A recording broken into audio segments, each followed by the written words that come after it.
Motorcycle এটা line করবো এটা লাইন করে বিভাগ করে এটা লাইন করো মাঝে 10 ফুট ব্যবধান রাখিব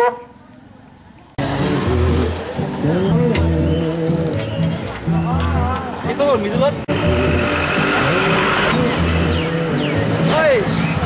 কথা কৈ দিব লাগিব ৰ'বা এই সিদ্ধান্ত আহিছে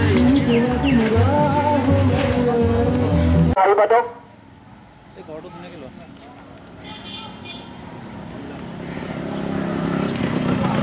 এক মিনিট দেই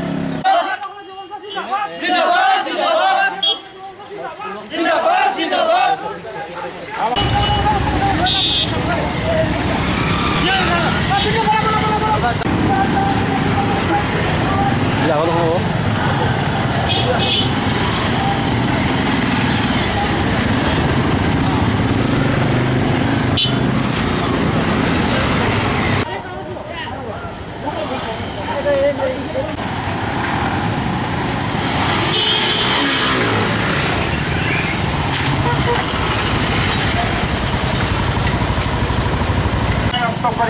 দিব লাগে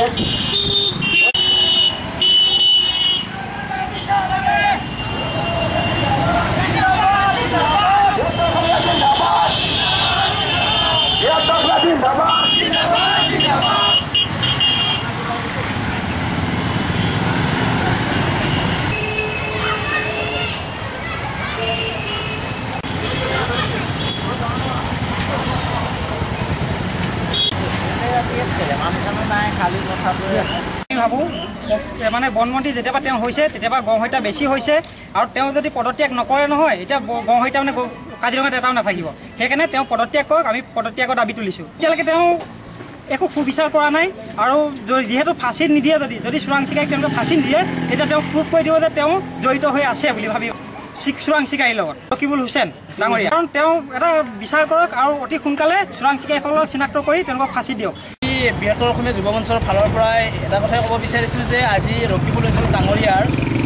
তেখেতে যি মন্ত্ৰিত্বৰ বাব লৈ আছে তেখেতে এই বাবৰ কোনো যোগ্যতা নাই বুলি আমি ভাবিছোঁ বৃহত্তৰ অসমীয়া যুৱ মঞ্চৰ কাৰণ ধাৰাবাহিকভাৱে যি গড় হত্যা হৈ আছে সেইটো অতিকৈ অসমৰ কাৰণে দুৰ্ভাগ্যজনক কাৰণ কিয় কাজিৰঙা অভয়াৰণ্যখন আমাৰ অসমৰ গৌৰৱ আৰু এশিঙীয়া গড় আপুৰুগীয়া সম্পত্তি আজি আমি এটাৰ পিছত এটা হত্যা দেখিবলৈ পাই আছোঁ ইয়াতে সম্পূৰ্ণভাৱে তৰুণ গগৈ চৰকাৰ আৰু ৰকিবুল হুছেইন ডাঙৰীয়া সম্পূৰ্ণভাৱে ব্যৰ্থ হৈছে আমি যুৱ মঞ্চই এইটো কথা জনাব বিচাৰিছোঁ যে ৰকিবুল হুছেইন ডাঙৰীয়াৰ ক্ষেত্ৰত তৰুণ গগৈ ডাঙৰীয়াই আজিলৈকে কিয় নিমত হৈ আছে আমি বুজি পোৱা নাই তেখেতৰ প্ৰতি কি দৰদ আছে আমি বুজি নাপাওঁ বৃহত্তৰ কিয় আজি তেখেতে মানে একো ইনিচিয়েটিভ নলয় তাৰ কাৰণে বৃহত্তৰ অসমীয়া যুৱ মঞ্চই মুখ্যমন্ত্ৰী তৰুণ গগৈ আৰু ৰকিবুল হুছেইন ডাঙৰীয়াক ইয়াৰ কাৰণে সম্পূৰ্ণ জগৰীয়া বুলি দাবী জনাইছোঁ।